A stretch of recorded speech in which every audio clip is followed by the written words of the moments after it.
session, and in each session we wanted to talk about a couple of things. One, the Father talked about his story. And wow, you know, why would God do this to him and his family? And sometimes we get caught up in all of the whys. But what we know is that when God calls, he calls us out of the midst of our lives.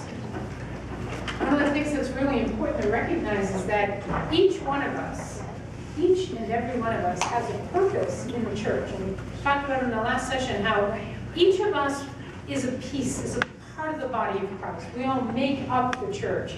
That when any one of us chooses to turn our eyes away or turn our back on our vocation, church is slightly diminished.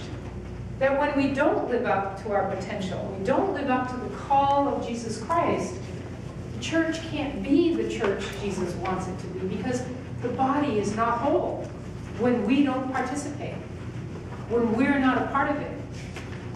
What if the apostles didn't follow? What if they just hung out with John and John said, hey, it's not about me anymore, it's about him. And they were like, gee, we liked you better, John. We're just going to hang out here. And if it's not you, we're not crazy about that guy. What would happen? We all have to play our part. We all have to find our identity in the body. But we're all not the same part of the body. We all know the reading, right? The hand can't do what the foot does. The eye doesn't do what the ear does. You're on a team, the catcher has to have a pitcher, right? Or pitcher, as we say in Boston, right?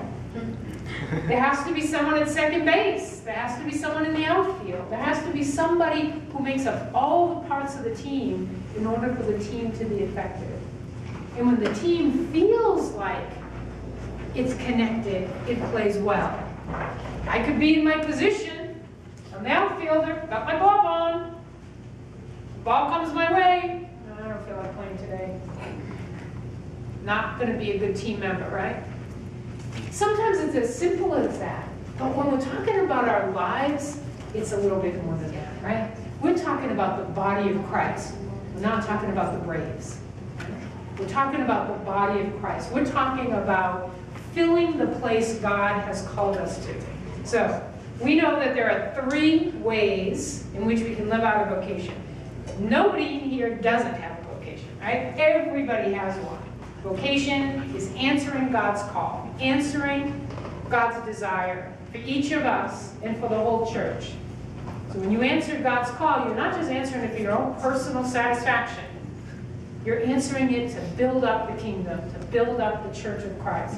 So everybody has that responsibility. What are the 3 ways that we can do that in the church? Who knows? One is priest or sister.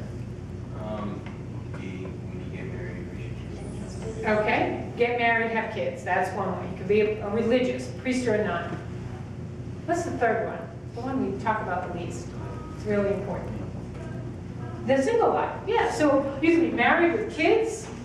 You can be a religious, where you live in community and you live a certain lifestyle, or you can be a single person, where you live a certain lifestyle, right? So those are the 3 ways that basically we talk about. Every one of us has a call somewhere in there. Some one of those 3. Now, how many of you want to be married? You think you want to get married. Right now you feel like that's God's call. How many of you want to live the single life? Okay. Are you married now? Just checking. Okay. So, how many want to live a single life? One person. Okay. How many want to be a nun or a priest? Oh yeah. There's one guy.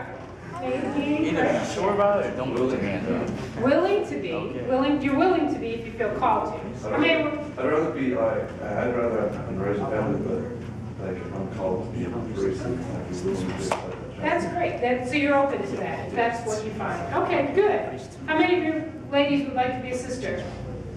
Oh, nice. Yeah, sure, right?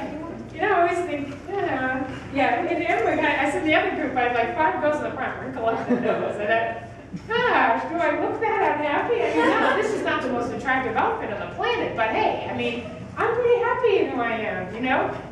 Why is it? Why is it that most everybody raises their hand? Is it just because there's more married people? Maybe. Don't know much about it. I'm not sure about this. What is it you know about nuns? I don't like being like, I have to have somebody. hate being alone? Yeah. Okay, all right. Do you think I'm alone? No. Yeah. So, okay. God, I have God. I have God. Do I have other people in my life? Yeah, probably. Yeah, but you're not sure, right? Yeah, because, Okay. Well, is Father Pablo alone? No. because No. that's the whole church. Is the whole church, right? Is the whole church. Well, I have the people that I serve. I have the sisters I live with. So, but it's interesting that the perception is, if you're going to do that, you're going to be kind of by yourself. You're going to be alone, right? Well, some days, I was telling the other group, some days I like to be alone. You know, I can't wait to get out of the house. And those of us who never make it know that I don't always walk around dressed like this. That's usually the time I'm just Elizabeth, you know. Sometimes you have to just let yourself be, right? You can't be on all the time. Wish you could be. But sometimes I just need to be me, right? So, what else is it about sisters that sometimes make people uncomfortable? What is it I'm not going to do? That you guys, Have kids. I'm not going to have kids, right? I'm not going to have kids, which means I'm not going to what? Get married. I'm not going to get married. Yeah, not going to do that. Not going to have kids. Did you ever want to have kids? No. To be honest, not really. No. No, I say. Yes, I do know the sisters. You did, and I didn't really think about. I didn't become a sister till I was 35. So I kind of lived out in the world, and had relationships and could have had kids, and but it just wasn't there for me. And I truly thought I was going to live a single life. I thought, well, I'll just kind of hang out and be, me, just me. But that wasn't what I was called to either. And like I said, it wasn't until I was 35 years old and met people who said, Elizabeth, you're 35 years old. You're probably not going to get married now. You might want to think about this. And I thought, I'll just be happy where I am, So they started saying, but look at the way you live your life. And I was a very simple person. I didn't wear makeup then. I didn't have a lot of stuff. And I worked in jobs where I always seemed to work with people who were poor. I always worked in the schools that couldn't pay me enough, and I worked in soup kitchens, and I began to realize that that was really what I wanted to do, because I wanted to be available to people who were poor. And there was a way I could do that as a sister that I couldn't do it as a single person. Because as a single person, I would have to do what? Work for money, right? I have to work for money and maintain an apartment and get a car. It might be simple, but I still have to maintain it. I don't have to do that now in the same way. It's not like I just live off of nothing, but I don't have the same responsibilities that way. So I can live the call to be of service to the poor a little bit more freely. So I can't marry, but I am going to live kind of a simple life. I'm not going to live kind of the life you see other people around. What else?